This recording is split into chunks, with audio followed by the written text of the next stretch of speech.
C'est une première canadienne que la loi antiterroriste est utilisée pour sévir dans des cas où on fait face à de l'extrémisme idéologique de droite.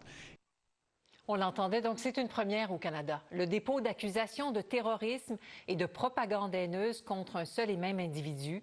Patrick Gordon MacDonald, 26 ans, aurait contribué à la réalisation de matériel de propagande pour la division Atomwaffen. C'est un groupe terroriste néo-nazi qui encourage la violence pour provoquer l'effondrement de la société.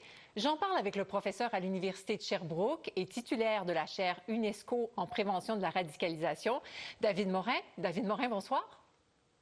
Bonsoir, Madame Blémorin. Donc, accusation de terrorisme, de propagande haineuse associée à l'extrême droite.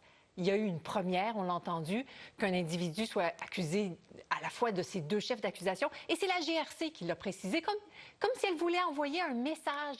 Est-ce que c'est parce que c'est un phénomène qui prend de l'ampleur, qui préoccupe de plus en plus? Ah oui, effectivement. Écoutez, ça fait quelques années que le gouvernement du Canada a ajouté plusieurs groupes d'extrême droite sur la liste canadienne des entités terroristes. Et pourquoi elle a fait ça? Parce qu'effectivement, depuis une décennie à peu près, on a vu une multiplication des attaques terroristes associées à des individus ou des groupes d'extrême droite, néo-nazis, néo-fascistes, dans l'espace occidental. Écoutez, les chiffres parlent pour eux, hein. En Amérique du Nord, en fait, depuis 2002, actuellement, le nombre de victimes d'attaques terroristes liées à l'extrême droite a dépassé celui du nombre de victimes liées aux attaques djihadistes. Donc, en effet, c'est un phénomène important. Le représentant de la GRC disait aussi également, souvent les gens pensent quand on parle de terrorisme qu'on ne parle que de djihadisme. Ce ne sera plus le cas aujourd'hui et on le voit maintenant, on n'hésite plus à poursuivre des gens associés à des groupes d'extrême droite. Et un de ces groupes d'extrême droite qui a été ajouté assez récemment sur la liste, c'est le groupe Atomwaffen dont il est question ici. Pouvez-vous nous parler de ce groupe-là? Oui, c'est un groupe qui a une petite dizaine d'années, un peu moins d'existence, qui est né sur un forum d'extrême droite en ligne et finalement qui avait généré des regroupements d'individus, beaucoup de chapitres notamment aux États-Unis, quelques-uns au Canada.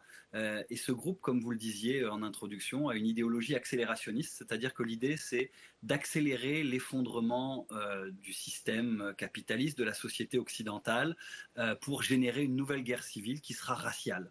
Et donc aux États-Unis, on comprend à quoi ça fait référence. Et effectivement, derrière ce groupe, vous avez l'idéologie antisémite, xénophobe, anti-occidentale de manière générale. Et il ne s'est pas contenté en fait d'être en ligne.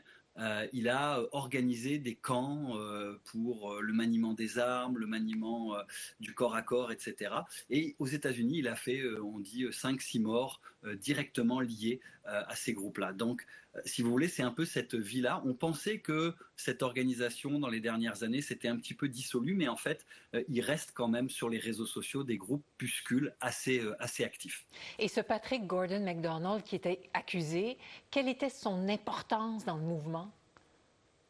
Alors, il était reconnu comme étant l'un des graphistes du mouvement, donc il a produit beaucoup de visuels. L'esthétique de la violence dans ces groupes accélérationnistes, et notamment Atomwaffen Division, est très importante. On voit beaucoup de sang, on voit une logique très belliqueuse, guerrière, beaucoup de références évidemment à l'Allemagne nazie. Et donc, effectivement, il était connu et reconnu pour être vraiment l'un des mains derrière la propagande en termes d'esthétique, d'image, de visuel, etc. Et c'est d'ailleurs un des éléments importants des chefs d'accusation que la GRC a déposé aujourd'hui, c'est vraiment la diffusion d'une propagande, si vous voulez, néo-nazie à travers ce groupe-là. Donc lui, il était un peu un des artisans derrière ces vidéos dont on parle beaucoup. Et une des vidéos, c'est important de le rappeler, qui, je pense, a été versée au dossier. Elle a été en partie tournée à Saint-Ferdinand, au Québec, en 2019. Donc c'est pas seulement aux États-Unis ou en Europe, on a aussi des individus associés à ce groupe ici au Canada. Et est-ce que son arrestation peut véritablement changer quelque chose? Est-ce qu'elle peut freiner la montée de ces mouvements d'extrême droite au pays? Alors ça, évidemment, j'en suis pas convaincu. Je pense que ça symboliquement, c'est évidemment très important, et aussi parce que cet individu-là, quand même, a donné, alors pour l'instant, il est présumé innocent, mais en tout cas à des activités de propagande terroriste de droite. C'est sûr quand même que ça envoie un message. Il faut voir si d'autres accusations vont être portées contre d'autres individus.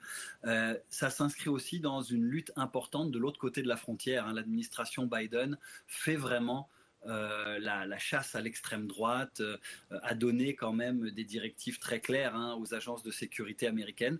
Donc c'est certain que sur le volet criminel, terroriste, aujourd'hui, il y a quand même une prise de conscience de l'importance de ces groupes. Nos agences de sécurité travaillent davantage, ouvrent beaucoup plus d'enquêtes sur ces individus-là. Maintenant, est-ce que ça suffira à enrayer un mouvement qui, au-delà de la violence, correspond quand même, vous l'admettrez avec moi, à l'essor de beaucoup d'idées réactionnaires, de droite, d'extrême droite dans nos sociétés. Donc, en général, la violence politique ou l'extrémisme violent, c'est finalement la face émergée de l'iceberg, mais il y a en dessous des idéologies qui sont de moins en moins tabous, qui sont normalisés dans notre espace social. Donc, malheureusement, j'aimerais vous dire que ça marque un frein, mais je pense que c'est simplement le symptôme d'une idéologie qui est en train tranquillement de se développer dans l'espace occidental et qui est encore là, à mon avis, pour durer. Et le symbole aussi d'autorité qui veulent envoyer un message, qui se préoccupe de la question, j'imagine aussi. David Morin, vous êtes professeur à l'Université de Sherbrooke, titulaire de la chaire UNESCO en prévention de la radicalisation. Merci beaucoup pour vos lumières. Ça m'a fait plaisir. Bonne soirée. Au revoir.